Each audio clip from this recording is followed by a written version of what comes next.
প্রিয় দর্শক, আসসালামু আলাইকুম। আশা করি আপনারা সকলে ভালো আছেন, আমিও ভালো আছি। প্রিয় দর্শক, আবার আসলাম লক্ষ্মীপুরের যে একজন মা এবং ৩ বোনকে যে হত্যার যে ঘটনা এবং পূর্ববর্তী সময়ে যে ধর্ষণ তারপরে হত্যা, এই বিষয়ে আজকে আবার একটু আলোচনা করা দরকার আছে।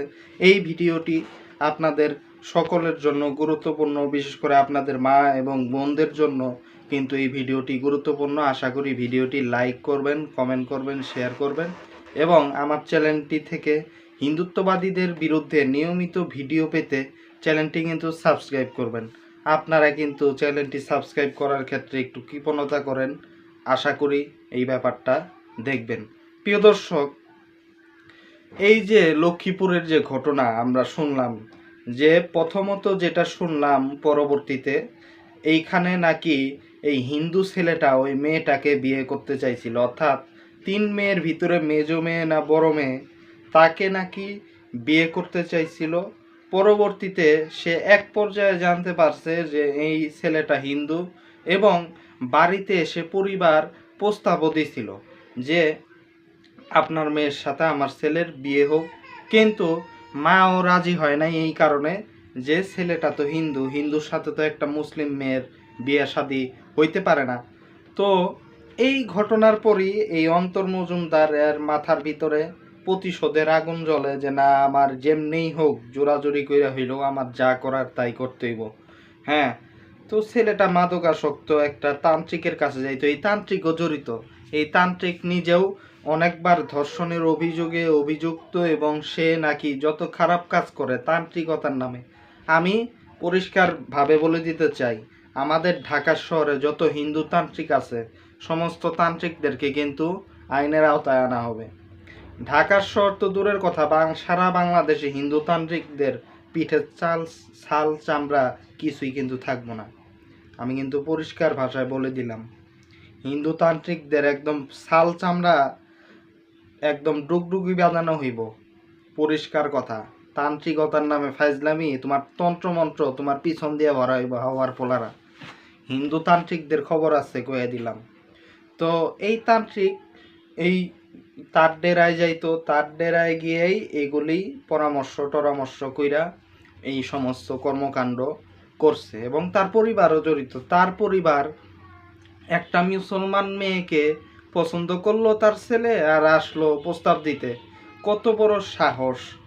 আর একটা হিন্দু হয়ে একটা মুসলমান মেয়েকে বিয়ে করতে যায়, কত বড় সাহস ওর! ওর কত বড় কলিজা তাইলে দেখেন। এরকম হিন্দু কিন্তু প্রচুর আছে। এক অন্তর মজুমদার আপনারা দেখলেন যে একটা মেয়েকে বিয়ে করতে না পাইরা কি পরিমাণের নৃশংসভাবে পুরো ফ্যামিলিকে শেষ করে দিছে। বেঁচে আছে শুধু সিফাত। এই ছেলেটার পাশে আপনারা সকলে দাঁড়াবেন। আশা করি সকল মুসলমানদের আর্থিকভাবে, সামাজিকভাবে, রাজনৈতিকভাবে দাঁড়াতে হবে। লক্ষ্মীপুরের এই এলাকায় শহীদুদ্দিন চৌধুরী অ্যানি, তিনি একজন প্রভাবশালী রাজনীতিবিদ। তিনি এখন পর্যন্ত সিফাতের কাছে গেলেন না, কিন্তু অন্যান্য এলাকায় দেখা যাচ্ছে হিন্দুদের বাসা বাড়ি কেডা ভাঙছে না ভাঙছে এগুলি দেখার জন্য এমপি সাহেব সুইটা যায়। ওই যে সিলেটের একটা ঘটনা নাকি ঘটছে, কি মারামারি ধরাধরি জমি বিরোধ, সেটা নিয়ে এমপি ওই হিন্দুর বাড়িতে সুইটা গেছে, কিন্তু সিফাতের কাছে এখন পর্যন্ত কোনো এমপি মন্ত্রী যায় নাই। কত বড় এমপি মন্ত্রীরাও কত বড় বাটপার! মুসলমান ক্ষতিগ্রস্ত হইলে কোনো এমপি মন্ত্রী যায় না, কিন্তু মুসলমানের ভোট মজা লাগে। এই হচ্ছে এমপি মন্ত্রীদের আমাদের চরিত্র, আমাদের রাজনীতিবিদদের চরিত্র এত খারাপ, এত নিকৃষ্ট রাজনীতিবিদরা, যা বলার বাইরে। এই যে ফজা পাগলা হিন্দু ইস্যু নিয়ে রাম মূর্তি নিয়ে কথা বলল, মসজিদ যে ভারতে ভাঙ্গে, ফজা পাগলা বাংলাদেশের মুক্তিযোদ্ধা হিসেবে কয়টা প্রতিবাদ করে নাই। তো অনেক কথাই বললাম অন্য প্রসঙ্গে। বিশেষ করে এই যে সিফাত ছেলেটা, সে এখন অসহায় হয়ে গেছে। স্থানীয় এমপি মন্ত্রীদের তো কিছুটা দায়িত্ব তো অবশ্যই আছে, যে তার সাথে দেখা সাক্ষাৎ করা, তাকে সহায়তা করা কিংবা তার পাশে থাকা অবশ্যই দায়িত্ব না? সেই দায়িত্ব কোথায় পালন করলো? কোনো পালন নাই। কারণ মুসলমান জাহান্নামে যাজ্ঞা, মুসলমান মইরা শেষ হয়ে যাজ্ঞা। খালি ভোট আসলেই টুপি মাথায় দাও আর খালি মদিনার সনদ, মদিনার ইসলাম, এইগুলি গল্প দিয়া আমাদেরকে বোকা বানাও। এই সমস্ত ধান্দাবাজি করা এই রাজনীতিবিদদের অন্যতম কাজ। আর নির্বাচন গেলে গাই মতিনার ইসলাম সাইরা খালি নাম মূর্তি করা আর হইছে উমুক তমুক করা, এইগুলির পিছনে খালি ঘুরো। ভোটের বেলায় কাজী, ভোট শেষ হইলেই বাজি। মুসলমানদের কপালে এইটাই হয়েছে বর্তমান প্রতারক রাজনীতির এই কপালে পড়ছে। বিপদে আমাদের পাশে দাঁড়ায় না, কিন্তু ভোটের সময় কয় ইসলামের শাসন কায়েম করমু, মদিনার ইসলাম কায়েম করমু, এইগুলি হচ্ছে এদের কাজ। তো যাই হোক, মেয়েটাকে বিয়ে করতে চাইছে। আমি যেটা বলতে চাইছিলাম যে একটা হিন্দু হইয়া কেমন বাটপার যে একটা মুসলিম মেয়েকে বিয়ে করতে চাইছে। তো এরকম আরও আছে। আর মেয়েরাও অনেক ক্ষেত্রে, এই মেয়েটা হয়তো চায় নাই যে মুসলিম আমি আর ও হিন্দু, কিভাবে সম্ভব। তো ভালো বুদ্ধি, শুভ বুদ্ধি উদয় হয়েছে। তার বাবা 7 বছর আগে মারা গেছে এবং তখন কিন্তু তাকে অনেক সহায়তার আশ্বাস দিয়েছিল। আর 7 বছর পরে আজকে পুরা ফ্যামিলি এইভাবে শেষ হয়ে গেল, এটা দুঃখজনক। তো অন্য মেয়েরা কিন্তু আবার ভিন্ন। অন্যান্য বিশ্ববিদ্যালয়ের মেয়ে থেকে শুরু করে সকল মেয়েদেরকে দেখি, হিন্দু দেখলেই আপনাদের সমস্যা তৈরি হয়ে যায় না, চুলকানি খাওয়াজানি শুরু হয়ে যায়। হিন্দুদেরকে, হিন্দু ছেলে ফেলে দেখলেই কি ওদের সাথে হাত ধইরা যাইতে হইব। গার্মেন্টসের মেয়েদেরকে দেখি, হিজাবধারী নারী মাদ্রাসার শিক্ষার্থী, তাদেরকেও দেখি যে বোরকা টোরকা পইরা হিন্দুদের সাথে হাত ধইরা হাঁটেন পার্কে, বিভিন্ন জায়গায়। তো এইগুলি তো চলতেছে, আপনারাও কিন্তু কম না। এই ঘটনাক্রমে হয়তো মেয়েটা ভালো ছিল, সুমাইয়া আক্তার মেয়েটার নাম, কিন্তু অনেক ঘটনা এরকম আছে যেখানে মেয়েরাই কাপড় খুইল্লা দিতেছে হিন্দুদের কাছে, হিন্দু ছেলে ফেলে দেখ যে এইটা কোনো টেনশন নাই, ও যে হিন্দু, ও যে আসলে কতটুকু ভালো না খারাপ এটার কোনো কিছু নাই। যাচাই বাছাই ছাড়াই কাপড় খুইলা দেওয়ার একটা মহা উৎসব চলতেছে মুসলমান নারীদের ভিতরে। অনেক মুসলমান নারী ইচ্ছা করে এগুলি করতেছে। কাপড় যে খুললেন আপনার অবস্থা কিন্তু তাই হইব, পরিষ্কার কথা। এই যে হিন্দুদের সাথে গিয়া এরকম আপনারা ফষ্টি নষ্টি করবেন, এগুলির কপালে দুঃখ আছে, আপনাদের কপালে অনেক দুঃখ আছে, আমি কয়ে দিলাম। এবং প্রত্যেকটা পরিবারকে বইলা দিলাম যে নিজের মেয়েকে একটু ট্যাগেল করেন। গার্জিয়ানের দায় আছে এখানে। গার্জিয়ান কেন খোঁজ নেয় না? মেয়ে কই যায়, কোন ছেলের সাথে যায়, তাইলে খোঁজ নিতে হবে না? মেয়েরে ছাইরা দিচ্ছেন পড়ালেখা করব, পড়ালেখা করুক, 100 বার করুক, কিন্তু কই যাইতাছে পড়ালেখা করার নামে? হিন্দু ছেলের সাথে হাত ধরে ঘুরতেছে। আপনার মেয়েরে যদি মাইরা ফেলায়, আপনার মেয়েরে যদি পাচার কইরা দেয় ভারতে, তাইলে আপনার পড়ালেখা করার লাভ কি? তাইলে আপনার একটা খোঁজের প্রয়োজন আছে না? কিন্তু কেন এই খোঁজ খবর রাখেন না নিজের মেয়ে কই যায়? আর মেয়েরা এত অবুঝ হয় কেমনে? হ্যাঁ, এত মুসলিম ছেলে থাকতে প্রেম করতে হইব মুসলমান ছেলের সাথে কর, মুসলমান ছেলের সাথে নাইলে কর, ঠিক আছে, কোনো একটা মুসলমান ছেলে ওরে বিয়া করা যাইব, প্রেম করার পর সম্পর্ক হইলে না মুসলিম বিয়া করা যাইব, কোনো জটিলতা নাই, কোনো সমস্যা নাই, তো মুসলিম কর। কিন্তু হিন্দু ছেলে পেলেদের সাথে কি? আবার এরা, এই হিন্দুরা আর একটা প্রতারণার ফাঁদ তৈরি করছে যে মুসলিম পরিচয় দেয় বিভিন্ন জায়গায়, মেয়েদেরকে মুসলিম পরিচয় দিয়া টেম টেম করে, পরবর্তীতেও জানায় যে হিন্দু। এদেরকে গণধোলাই ছাড়া কোনো উপায় নাই। প্রশাসন এদের বিরুদ্ধে কোনো ব্যবস্থা নেয় না, এটাই বাস্তব। প্রশাসন সম্পূর্ণ এদেরকে শেল্টার দেয়। কেমনে? একটা মুসলমান ছেলে একটা হিন্দু মাইয়ারে বিয়া টিয়া কইরা মুসলমান বানাইলে প্রশাসন ডাইরেক্ট অপহরণের মামলা করে তারে ধরায় দেয়। কিন্তু যদি একটা হিন্দু ছেলে একটা মুসলিম মেয়েকে এইভাবে প্রতারণার সাথে বিয়া শাদি করেই করে, তাইলে প্রশাসন হিন্দু বিধায় এই ব্যাপারে তেমন বেশি আওগায় না, ঢিলামি করে, কোনো কাজ করে না। তো প্রশাসনের প্রতি এই ব্যাপারে আমাদের কোনো নির্ভরতাই থাকবো না যদি প্রশাসন যদি কোনো কাজ না করে, পুলিশ প্রশাসন যদি কাজ না করে, আমাদের কোনো নির্ভরতা থাকবো না। পুলিশ যদি কাজ না করে ভালো মতো, কাজ করার দায়িত্ব আমাদের, কি করতে হইব সেটা বুঝালন।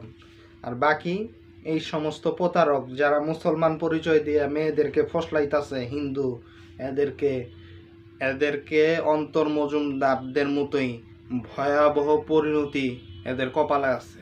এবং এখন থেকে বলি মুসলমান মেয়েরা কোনো ধরনের প্রেমই করা দরকার নাই। তাইলে কোনো প্রেম করার দরকার নাই। কোনো একটা ছেলে আজে বাজে কথা বলবোই করব, জুতা পায়ে আছে, জুতা খুইলা পিটাবেন, আমাদেরকে ডাক দিবেন, অবশ্যই আমরা আওগায় যাব। মুসলিম ছেলেবেলেরাও আওগায় যাবা। কোথাও কোনো নারী ধর্ষণ কিংবা কোনো কিছু হইলে তোমরা বাঘের মতো আওগায় যাবা এবং ওই ধর্ষককে একদম খাইয়া তার হাড্ডি গুড্ডি চাবা একদম শেষ করে ফেলাইবা। এটাই হচ্ছে পরিষ্কার সলিউশন। এবং পাশাপাশি হিন্দুদেরকে পরিষ্কারভাবে বলি, মুসলমান মেয়েদের থেকে 10 হাত দূরে থাকেন, নাইলে মুখ চোখ নিজের ক্ষমা আপনি চিনতে পারবেন না। আয়না দিয়ে কয়ে দিলাম। কিন্তু হিন্দুদের পরিষ্কার ভাষায় বলে দিতে চাই যে মুসলমান মেয়েদের সাথে প্রতারণা করবেন, হিন্দু সাইজা আসবেন, নিজের চেহারা নিজের বাপেরও চিনাইতে পারবেন না বাসায়। পরিষ্কার ভাষায় বলে দিলাম। আর বাকি মুসলমান মেয়েরাও হিন্দুরা আইসা ধান্দাবাজি করব, এই করব, থাপড়া কানের পর্দা ফাড়া দিবেন। হাতের জুতা আছে না, জুতা তো আচ্ছা মুসলমান হইলে আপনাদের জুতার পাওয়ার বাইরে জায়গা। মুসলমানদের বিরুদ্ধে কত প্রতিবাদ, তাইলে হিন্দুরে জুতার পিটা করলে সমস্যা কি? আপনার পায়ের যে জুতা আছে ওটা হিন্দুর জন্য কি বরাদ্দ না? হিন্দু যদি এসে শয়তানি করে, অবশ্যই পাবলিকলি কিংবা প্রাইভেটলি জুতা দিয়ে বাইরানো শুরু করবেন, একদম কঠিনভাবে প্রতিবাদ করবেন আর মানুষ ডাক দিবেন। আর পাশাপাশি মানুষ গেলে হিন্দুর চেহারা পা থেকে মাথা অবধি কেমনে যে বানাইবো সেটা হয় কল্পনাও করতে পারে না। যে সমস্ত হিন্দুরা মুসলমান মেয়েদের পিছনে ঘুরতাছে, হ্যাঁ, ওদের ওদের ঠিকানা কই হইব ওরা সেটাও বুঝতেছে না। ওদের ঠিকানা হইব এই অন্তর মজুমদারদের মতো এবং কঠিন পরিণতি হইব। মুসলমান মেয়েদের সাথে ঘুরতাছ, তোমারে ডাইরেক্ট উপরে পাঠানোর ব্যবস্থা করা হইব। এখন থেকে মুসলিমদেরকেও বলি, আমি যে কথাগুলি বললাম হুমকি মনে হইতে পারে, কিন্তু এটা হুমকির সুরের ব্যাপার না। ব্যাপারটা হচ্ছে প্রতিরোধ। আমাদেরকে প্রতিরোধ করতে হবে আমাদের মা বোন রক্ষার্থে। এবং কোনো হিন্দু ছেলে যদি আমাদের মা বোনদেরকে ছলনা কইরা হোক বা প্রকাশ্যে হোক ডিস্টার্ব যদি করে, সেই ডিস্টার্বকারীদেরকে পাওনা বুঝিয়ে দেওয়া আমাদের মুসলিমদের দায়িত্ব। সেই দায়িত্ব এমনভাবে পালন করবো যে দায়িত্ব পালন করে একেবারে ওর পিঠের চামড়া ছাল চামড়া আমরা খুইলা ফেলামো।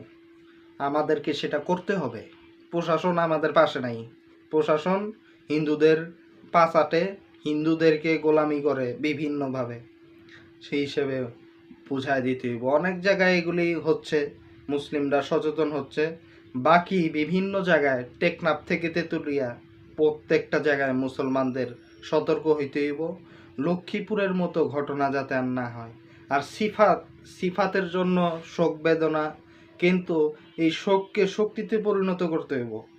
সিফাত একা, কিন্তু একাই একটা শক্তি সিফাত, এবং হাজারো সিফাত তাদেরকে এই শোককে শক্তিতে পরিণত করে, সেই শক্তি দিয়া অন্তর মজুমদারদেরকে সমলে তাদেরকে উৎপাত করতে হইব, তাদেরকে উৎখাত করতে হইব। তাদেরকে অন্তর মজুমদারদের একদম নিশ্চিহ্ন করে ফেলাইতে হইব, সেই শোককে শক্তিতে পরিণত কইরা। এবং আমরা যদি সেটা করতে পারি, আমাদের যেই শোক, যে একজন মা নিরীহ তিনি এইভাবে মারা গেলেন, আর 3 জন বোন আমাদেরই তারা। আমরা যেহেতু মুসলিম, আমাদের অবশ্যই শুধু সিফাতের একা না। তো এটা একটা শোকের বিষয়, কিন্তু এটাকে শক্তিতে পরিণত করে দাঁত ভাঙা জবাব দিতে হবে। এবং অন্তর মজুমদারদের মতো যারা ঘাতক, সেই সমস্ত ঘাতকদের উচিত শিক্ষা দিতে হইব, উচিত শিক্ষা। এবং তাদের 14 গোষ্ঠী বাংলাদেশ থেকে উৎখাত কইরা ফেলতে হইব। এই সমস্ত অন্তর মজুমদারদের কোনো অস্তিত্ব বাংলাদেশে আমরা রাখবো না। পরিষ্কার কথা। এবং এটা আমাদের করতেই। কেন করতে হইব? আমাদের নিজেদের মা বোনদেরকে বাঁচানোর জন্য।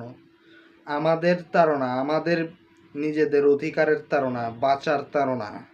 নিজের বাঁচতে হইলে যারা আমাদের জীবনের জন্য হুমকি, সেই সমস্ত হুমকিদের বঙ্গোপসাগরে নিক্ষেপ করতে হইব আমাদের। তো প্রিয় দর্শক, অনেক কথাই বললাম। হ্যাঁ, তো এটাই আমার আসলে এই লক্ষ্মীপুর ইস্যুতে বক্তব্য, আর পাশাপাশি লক্ষ্মীপুরবাসীকে বরাবরের মতো ধন্যবাদ জানাই। পাশাপাশি প্রশাসন মামলা করছে শুনলাম, প্রশাসনের উচিত তান্ত্রিককে গ্রেপ্তার করা। তান্ত্রিক এই উল্টাপাল্টা বুঝাইছে হয়তো ছেলেটাকে, এই জন্যই তান্ত্রিকের উস্কানি এখানে হয়তো কাজ করছে। আর পরিবার কিভাবে একটা ইসলাম ধর্মের একটা মেয়ের কাছে প্রস্তাব কিভাবে পাঠায়, পরিবার ও 14 শিকের ভিতরে ভরানো উচিত শুধুমাত্র এই কলিজা এবং সাহসের কারণে। কোনো মুসলিম পরিবারকে যদি কোনো হিন্দু পরিবার বিয়ার প্রস্তাব দিতে আসে, ওই হিন্দুদের একদম 12টা বাজায় ফেলবেন। ওই হিন্দুদের 12টা বাজায় ফেলবেন, ওদের ছাল চামড়া একদম ফাটায় ফেলবেন। কেন? কত বড় সাহস ওর, যে ও জানে যে ও হিন্দু আর ও একটা মুসলিম, কিভাবে বিয়ের প্রস্তাব নিয়ে আসে। ওর কত বড় কলিজা, ওর শরীর থেকে টাইনা বাইর করার দায়িত্ব আপনাদের। তো প্রিয় দর্শক, লক্ষ্মীপুর ইস্যুতে এই বক্তব্যই ছিল, এবং সকলেই সতর্ক হন। দিন শেষে যার যার জায়গা থেকে কঠোর হন এইসব ব্যাপারে, কঠোর। আপনাদের নাইলে এই রকম নির্মম পরিণতি হইব। এই নির্মম পরিণতি থেকে বাঁচতে এই সমস্ত ঘাতকদের বিরুদ্ধে কঠোর হওয়া ছাড়া কোনো উপায় নাই। প্রিয় দর্শক, আজকে এই পর্যন্তই। আল্লাহ হাফেজ।